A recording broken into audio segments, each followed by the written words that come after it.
Hola y bienvenido al Picalibro. Hoy voy a hacer un resumen de un en vivo que se dio ya hace tiempo sobre la llegada de 1984.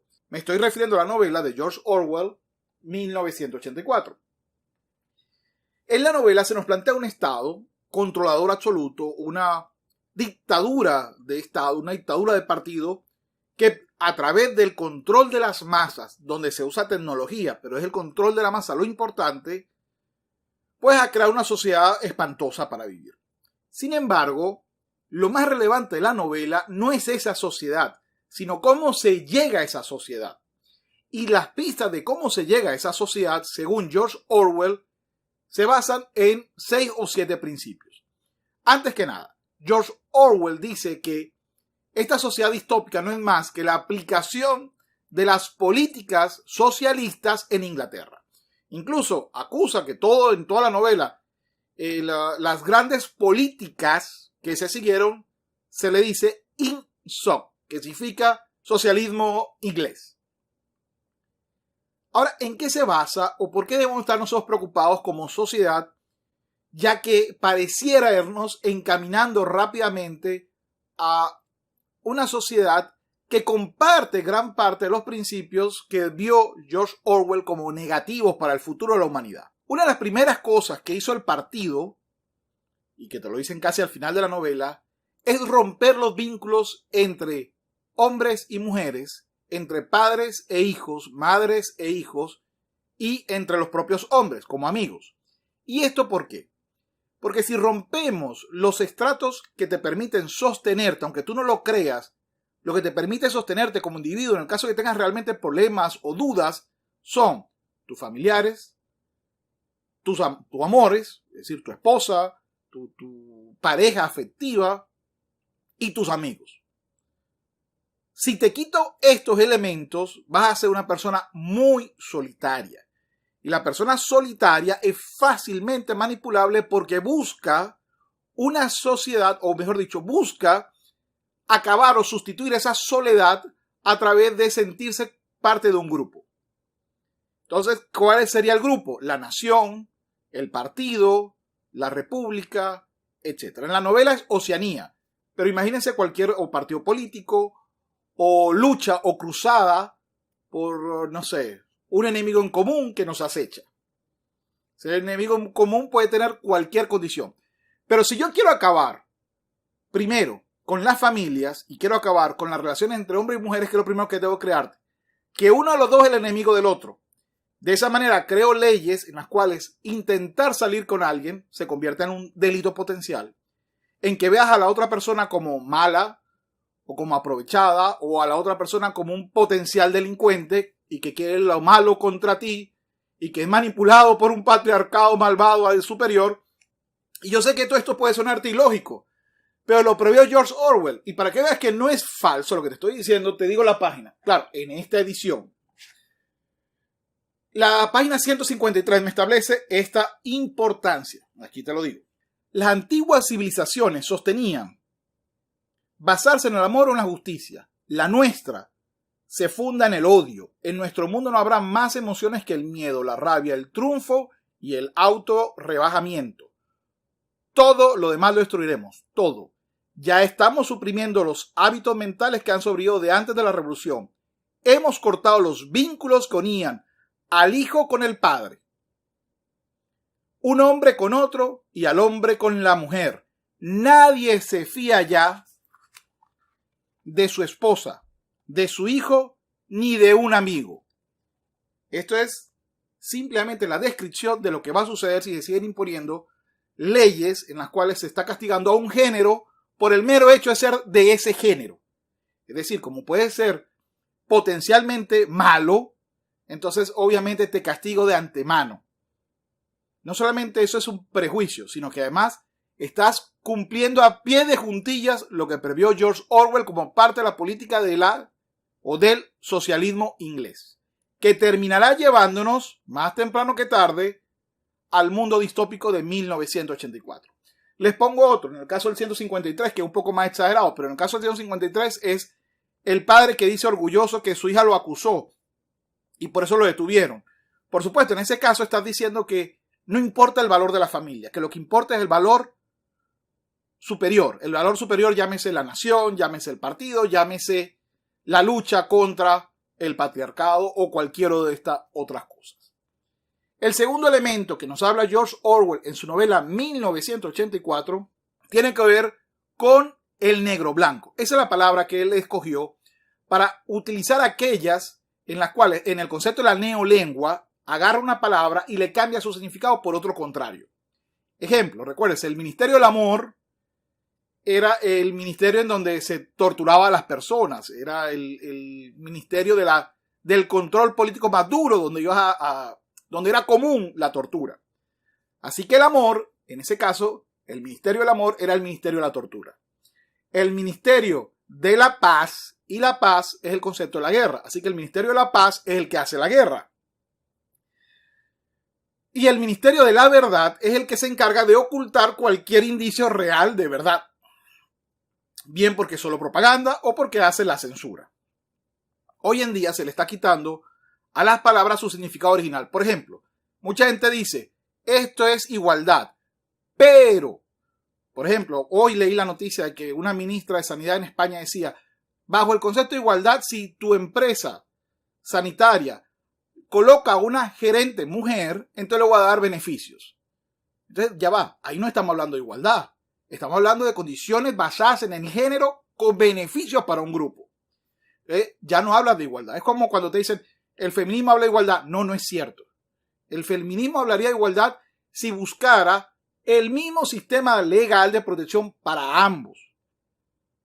Cuando solicitas que haya un cupo o solicitas una pena mayor porque la víctima es de un género diferente, ya no estás hablando de igualdad. Otro elemento, hablan de la discriminación positiva. Discriminar significa separar al otro y darle un trato diferente por una condición que sea raza, género, opinión política o pare usted de contar. Nunca, jamás en la historia ha habido una discriminación positiva. No es posible. Si yo junto la palabra discriminación y positivo, es como decir golpes de amor. Yo te voy a dar golpes de amor. Aquí está mi látigo de amor. Eso no es real. Eso es una palabra llamada negro blanco. Y te lo explica George Orwell en la página 123 y en la página 125. Se lo voy a leer un minutito. La palabra clave en esto es negro blanco. Como tantas palabras neolingüísticas, esta tiene dos significados contradictorios. Aplicada a un contrario significa la costumbre de asegurar descaradamente que lo negro es blanco en contradicción con la realidad de los hechos. Aplicada a un miembro del partido significa lo buena y leal voluntad de afirmar que lo negro es blanco cuando la disciplina del partido así lo exija. Un ejemplo típico de esto es cuando de repente dice, no, la O es masculina y la A es femenina y la E es imparcial, pero entonces yo no llamo presidente sino presidenta.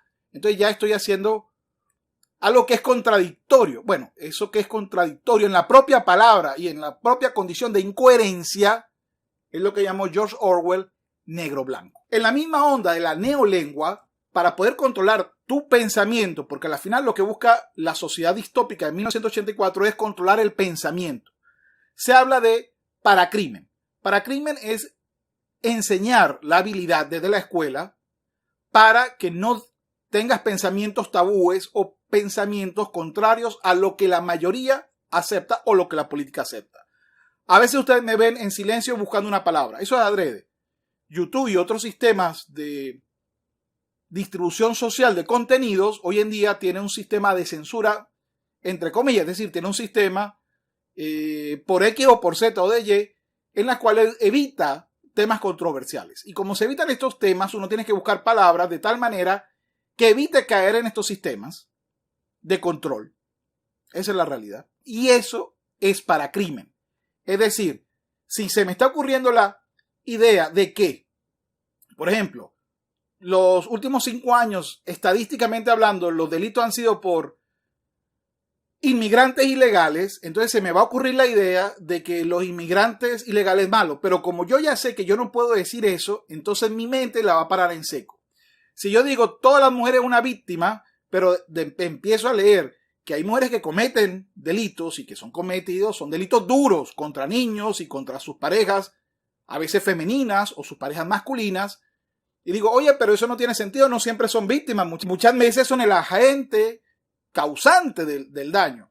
Entonces, la mente tiene que pararte porque si no, sé que me van a decir, me van a poner mucho no me gusta, me van a insultar y hasta puedo ir preso solo por tener ese pensamiento y manifestarlo. Si quieren ver sobre el paracrimen y el control de los malos pensamientos, está en la página 122 y me dice algo parecido a esto.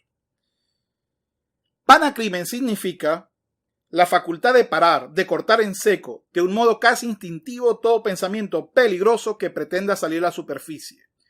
Incluye esta facultad la de no percibir las analogías, de no darse cuenta de los errores de lógica, de no comprender los razonamientos más sencillos, si son contrarios a los principios del INSOC, y de sentirse fastidiado e incluso asqueado de todo pensamiento orientado a una dirección herética. Paracrimen equivale pues a la estupidez protectora. Como ven, el negro blanco y el paracrimen forman parte del concepto de la neolengua. Y el propósito final de la neolengua es que tú no pienses. No pienses porque tienes que dar por hechos principios basados en la INSOC. Es decir, que lo que te dice un líder o lo que te dice un grupo de líderes o lo que te dice la mayoría, porque dentro de 1984 aparece como una de las políticas de la INSOC que la razón es estadísticamente. Es decir, la razón se logra por mayor cantidad de me gustas o de votos a favor. O lo que es igual cuando alguien te dice, mira, no voy a discutir sobre la vida, sino si tienes votos o no tienes votos. No sobre si hay un derecho humano, no sobre si hay cosas que no son negociables. No, aquí lo que se va a buscar es si la mayoría está de acuerdo conmigo o no. Si la cantidad de me gusta son más que la cantidad de no me gusta. Por cierto, costumbre muy peligrosa en redes sociales que esta generación nueva está creyendo que la verdad tiene que ver con el gusto o con el voto popular. Y no es así. Es más, muchas veces la verdad está en minoría. No siempre, pero muchas veces está en minoría. Otro aspecto de la INSOC es controlar el pasado. Sí, es cambiar el pasado, es manipular el pasado y el decir una cantidad de cosas que no tienen cabida dentro de la ración real del pasado. Y esto es así porque quien controla el pasado controla el futuro. Si yo te digo la idea de que hay que luchar porque siempre ha habido este enemigo y siempre ha estado manipulando para que en la historia, y ahí te van todas las teorías de conspiración. Controlar el pasado significa simplemente que el pasado solo es lo que tú digas que es.